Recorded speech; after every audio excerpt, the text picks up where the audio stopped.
여러분의 시간 10분만 투자하세요. 10분 만에 익히는 커말 2급 필기 정훈이 강사입니다. 반갑습니다. 이번 시간에는 컴퓨터 일반 과목에서 네트워크 형태, 전송 장비, 또 이메일, 인터넷 이 부분에 대한 요약 그리고 관련 따끈따끈 기출문제 풀어보는 시간 가져보겠습니다. 얼마 만에? 10분 만에 함께 보죠. 자, 먼저 통신망 구성 형태와 특징이 나왔는데요. 일단 여러분 이 스타형은 가운데 애가 센터예요. 이 애가 고장나면 말짱 꽝입니다. 그래서 중앙의 컴퓨터에 의해 행해지는 집중형 네트워크 방식, 중앙 컴퓨터 고장나면 말짱 꽝 시스템 마비, 요 특징 알아두면 되겠고요. 그 다음에 트리형은 맨 위에 그 중앙 컴퓨터로부터 각각의 데이터가 이렇게 어떻게 됩니까? 회선으로, 하나의 회선으로 연결되어 있습니다. 그 다음에 링형의 구조는요, 시험에 제일 많이 나오는데 얘 같은 경우에는 이렇게 각각의 애들이 회선이 이렇게 연결이 되어 있습니다.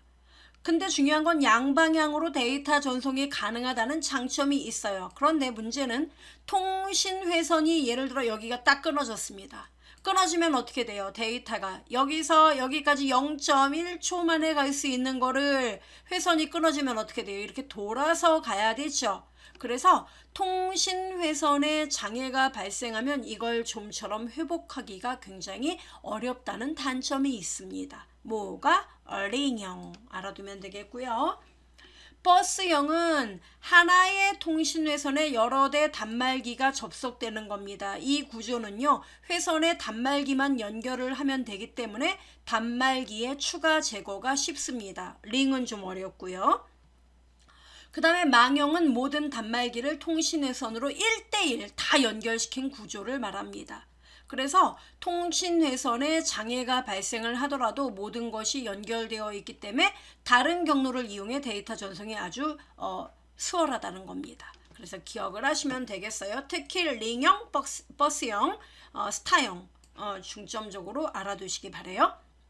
그 다음에 네트워크를 우리가 연결하기 위해서는 기계가 있어야겠죠. 그 기기, 디바이스, 이게 접속 장비인데요. 자, 우리의 접속 장비 여러분 네트워크 인터페이스 카드는 잘 안 나와요. 우리 2급에서. 중요한 건 허브는 뭡니까? 하나의, 즉 한꺼번에 하나의 컴퓨터 또는 여러 대의 컴퓨터를 어떻게 해요? 쭉 연결하는 거, 이게 뭡니까? 허브. 그래서 여러 대 컴퓨터 연결, 이 말이 나오면 허브로 답을 하면 되겠고요. 그 다음에 여러분 여기 리피터 보이죠? 리피터라는 거는 중계기, 이렇게 생각을 하면 됩니다. 즉 거리가, 데이터의 그 전송 거리가 증가하면은 신호가 약해져요. 그래서 디지털 신호의 장거리 전송을 위해 수신한 신호를 재생시키거나 출력 전압을 높여서 전송하는 장치, 리피터. 신호 세기가 약해진다, 이 말이 나오면 리피터에 답을 할 수 있어야 됩니다.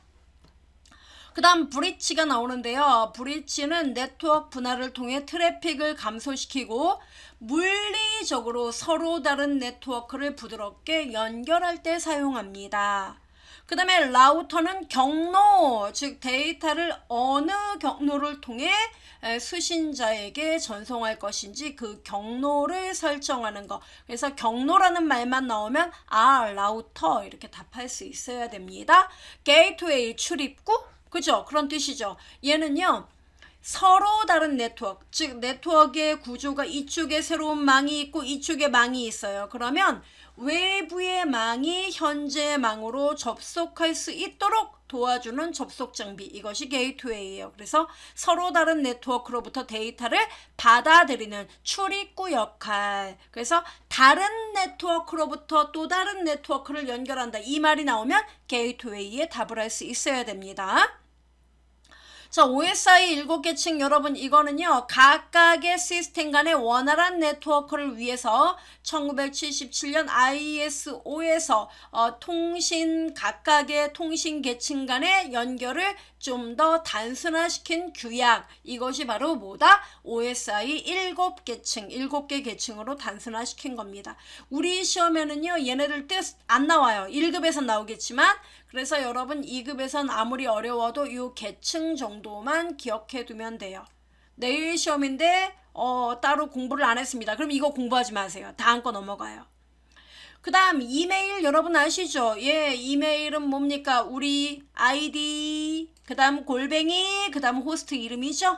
예. 예를 들어서 나 똑똑이란 아이디가 있어요. 그러면 똑똑 나 네이버에 가입한 아이디예요. 그럼 똑똑 골뱅이 네이버.com 이게 이메일 주소가 되겠죠? 자, 이메일을 전송하는데 필요한 통신 규칙. 우리는 이 통신 규칙을 프로토콜 이렇게 불러요. 그래서 통신 규칙, 즉 프로토콜 세 가지를 기억하셔야 되는데 우선 이메일을 보낼 때 필요한 프로토콜이 SMTP. 그래서 데이터를 송신, 우리가 보내는 거에 송신이라고 불러요. 그래서 전송할 때 사용하는 프로토콜 SMTP. 그럼 메일을 보내면 상대방은 받겠죠. 그래서 도착한 이메일을 사용자 컴퓨터로 가져올 수 있도록 하는 프로토콜이 뭐다? 팝3. 그래서 보낼 때는 SMTP, 받을 때는 팝3. 그리고 메일을 보낼 때 글씨만 보내지 않아요. 사진도 보내고 음악도 보내요. 이럴 때 멀티미디어 파일의 내용을 확인하고 실행시켜주는 프로토콜이 뭐다? MIME. 그래서 이메일 관련 프로토콜은 SMTP, 팝3, MIME 이렇게 세 가지 기억하시면 됩니다. M, MIME, M 뭐예요? M 하면 멀티미디어 떠올릴 수 있겠죠? 네, 알아두시면 되겠습니다. 그 다음에 인터넷이 나왔는데요. 전 세계 통신망들이 연결되어 만들어진 세계적 네트워크 인터넷이죠. 자, 인터넷은요 군사 목적으로 개발했고요. 얘는 인터넷의 가장 기본적인 프로토콜 TCP/IP 프로토콜을 통해 연결되어 있는 글로벌 네트워크이에요.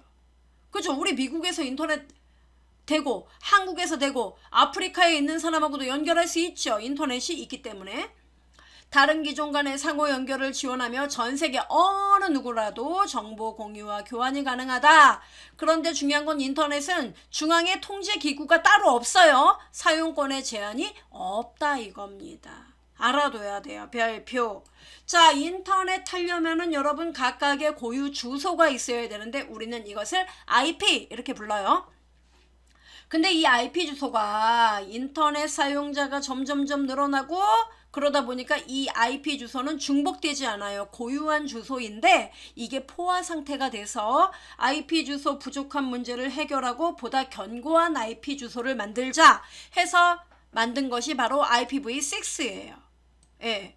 그러니까 얘가 이전의 IP 주소가 IPv4 이 기능을 좀 더 강력하게 보완하고 더 크게 만든 게 IPv6 됐죠? 우리 시험에는 IPv6에 대한 문제 특징 굉장히 잘 나와요.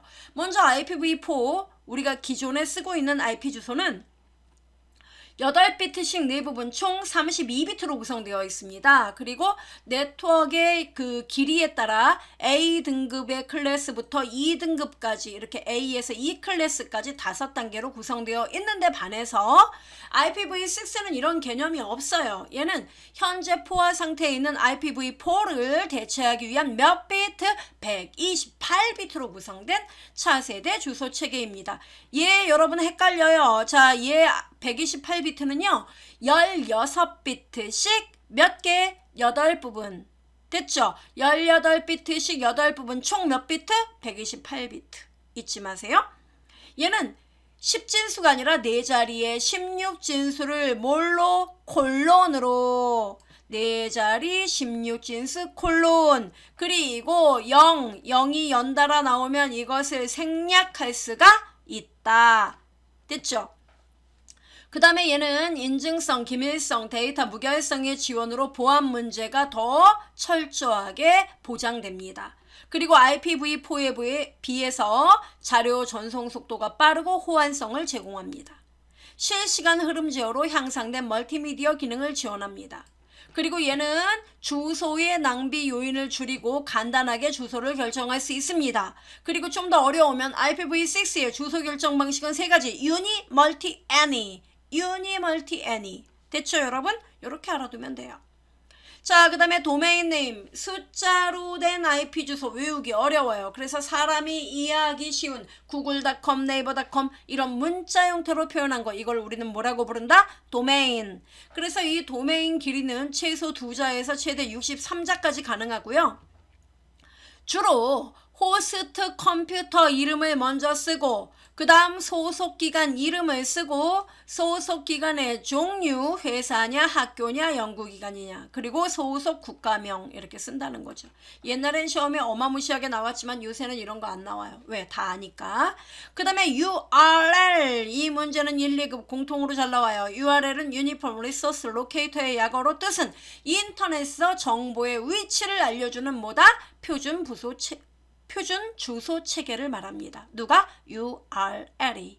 얘는 인터넷의 정보에 대한 접근 방법, 위치, 파일 경로 등으로 구성됩니다. 형식 알아두세요. 어떻게 됩니까? 형식은 프로토콜, HTTP 이렇게 프로토콜, 그 다음 서버 주소 또는 호스트 주소 똑같은 말이에요.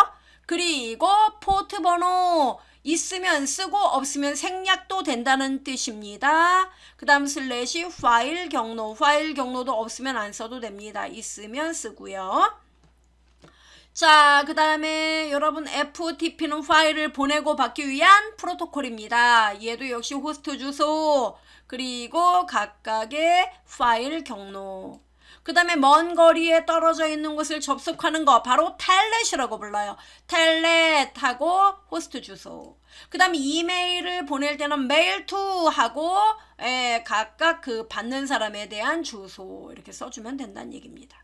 됐어요? 자, 그러면 문제 풀어봅시다. 1번 다음 중 인터넷에 대한 설명으로 적절하지 않은 거 틀린 겁니다. URL은 인터넷상에 있는 각종 자원의 위치를 나타내는 표준 주소 체계. 어때요? 띵동. 인터넷은 TCP/IP 프로토콜을 통하죠. 연결된 상업용 네트워크로 중앙통제기구가 있다고요? 없다 그랬습니다. 그리고 얘는 상업용 네트워크가 아니라 그냥 공공의 비영리 네트워크이죠. 그래서 답은 몇 번이다? 2번입니다. IP 주소는 인터넷에 연결된 모든 컴퓨터 자원을 구분하기 위한 고유의 주소. 따따따는 웹브라우저를 통해 인터넷을 효과적으로 사용할 수 있게 하는 서비스를 말합니다. 월드와이드 웹. 2번 다음 중 정보통신에서 네트워크 관련 장비에 대한 설명으로 옳지 않은 거 틀린 거. 라우터는 경로라는 말 나와야 되죠. 최적의 경로를 찾아 통신망 연결 맞지요. 허브는 뭡니까? 여러 대 컴퓨터를 네트워크에 연결하고 맞지요.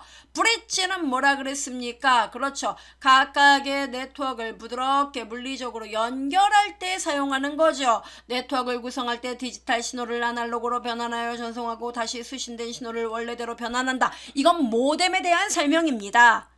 그래서 답은 3번이고요. 게이트웨이, 한 네트워크에서 또 다른 네트워크로 들어가는 출입구 역할을 하는 장치. 어때요? 게이트웨이 맞네. 그죠? 그러니까 핵심 단어만 여러분 찾아보세요. 그 단어가 있는지. 이렇게 답을 고르면 됩니다. 3번. 다음 중 전자우편에 대한 설명으로 옳지 않은 거. 전자우편이 뭡니까? 이메일. 송신자가 작성한 메일을 수신자 계정에 전송이 나왔어요. 전송은 뭐라고요? send, SMTP. 전자우편을 통해 한 사람이 동시에 여러 사람에게 동일한 이메일을 보낼 수 있습니까? 그러니까 여러분이 만약에 어떤 모임에 핵심 회장이에요, 회장. 그럼 여러 사람한테 똑같은 메일 어때요? 일일이 하나하나 보냅니까? 아니요, 동시에 보낼 수 있겠죠. 이거 된다는 얘기예요. 맞고요. 멀티미디어는 M이죠. 따라서 팝3입니까? 팝3는 뭐예요? 메일을 개인용 컴퓨터로 가져올 수 있도록 하는 거죠. 팝3는 그런 거고, 멀티미디어 M 뭐예요? 마임 프로토콜 MIME 그죠? 3번이 답이네요. 불특정 다수에게 대량으로 보내는 광고성 메일 뭐라고 불러요? 정크 메일 또는 스팸 메일. 됐죠? 답 3번. 4번 다음 중 통신 회선 중 어느 하나라도 고장나면 전체 통신망에 영향을 미치는 통신망 형태는 뭡니까? 링. 답 몇 번? 3번. 이렇게 나와요. 그 다음에 5번 여러분 요거는 아닙니다. 요거 제가 복사를 해서 5번 다음 중 인터넷 주소 체계인 IPv6에 대한 설명으로 옳은 거. 주소는 8비트씩 8비트씩 16개 부분으로 총 128비트입니까? 아니죠. 16비트씩 8개 부분. 이렇게 나와요. 헷갈리죠? 주소를 네트워크 부분의 길이에 따라 A에서 E 클래스까지 총 5단계. 이거는 IPv4. 그 다음에 IPv4와의 호환성은 낮으나 IPv4에 비해 품질 보장 용이하다. 품질 보장도 용이하고 호환성도 다 보장됩니다. 그 다음에 4번 주소의 한 부분이 0으로만 쭉 연결되어 있는 경우 이 연속된 0은 그냥 콜론으로 생략하여 표시할 수가 있습니다. 답 4번이에요. 그래서 지금 5문항 풀어봤는데 모두 올해 출제된 문제들입니다. 다시 한번 읽어보시고 풀어보시기 바라겠습니다. 긴 시간 고생하셨어요. 다음 강의도 기대 만발 해주시기 바랍니다.